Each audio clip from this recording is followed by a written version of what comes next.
वज़ीर आज़म ने PTI को सियासी जमात की बजाय तखरीबकार जत्था करार दे दिया। इस्लामाबाद पर धावा बोलने वालों के खिलाफ मुकदमात दर्ज करके मुल्जिमान को कैफरे किरदार तक पहुंचाने का हुक्म भी दे दिया। वज़ीर आज़म ने इस्लामाबाद में इंतशार और फसाद फैलाने वालों की निशानदही और उनके खिलाफ मौसर कार्रवाई के लिए टास्क फोर्स कायम कर दी। वफाकी फोरेंसिक लैब के कयाम की मंजूरी भी दे दी।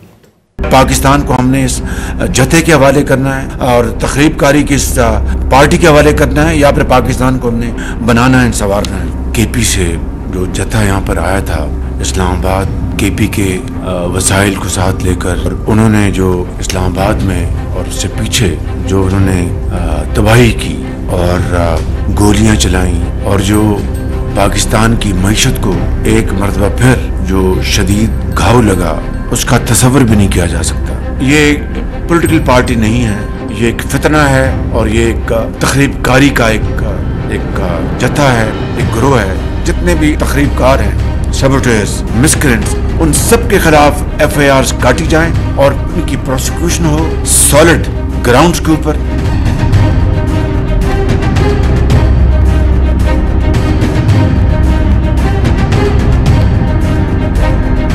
वफाक के खिलाफ चौथी लश्करकशी की गई। खैबर पख्तूनख्वा से एक जत्था मुकम्मल तौर पर लैस होकर आया था। मुजाहिरीन ने गोलियां चलाई। उनकी हठधर्मी की वजह से CPEC की अरबों रुपए की सरमायाकारी मवक्कर हुई। वज़ीर आज़म शहबाज शरीफ ने तहरीक इंसाफ को फितना और तखरीबकार जत्था करार दे दिया। अमन अमान से मुताल्लिक इजलास से खिताब करते हुए हिदायत की, जिन लोगों ने शरपसंदी की उनके खिलाफ FIR काटी जाए और उन्हें कैफरे किरदार तक पहुँचाया जाए।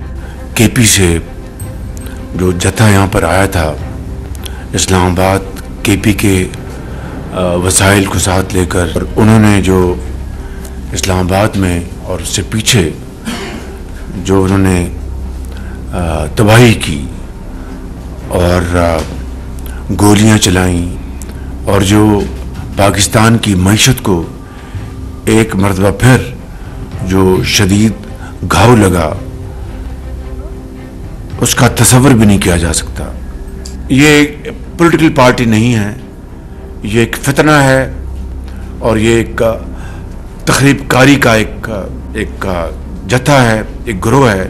जितने भी तखरीबकार हैं, सबोटेर्स, मिसक्रेंट्स, उन सब के खिलाफ FIRs काटी जाएं।